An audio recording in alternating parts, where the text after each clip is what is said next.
सवाल आप बताएं। अस्सलाम वालेकुम हजूर। मेरा नाम बरा वहीद है।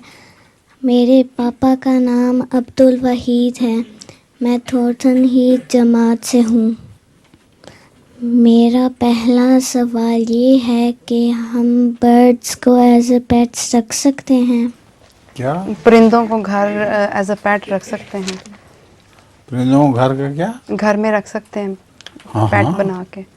जरूर, पेट के तौर पे। कौन से परिंदे पसंद है तुम्हें? तोता मैं रखा करता था बचपन में।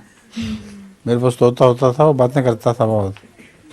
यहाँ मिट्ठू चूरी खानी है, और भी बोलता था बातें।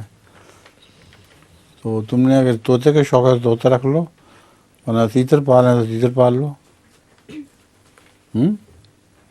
मैना अगर रख लो तो मैना बातें बहुत करती है, मगर मैना यहाँ अच्छी मैना मिलती नहीं। मैना तो ईरान में बहुत अच्छी होती है। कोई परिंदा इतनी बातें नहीं करता जितनी मैना करती है। ठीक है। जज़ाकुमुल्लाह।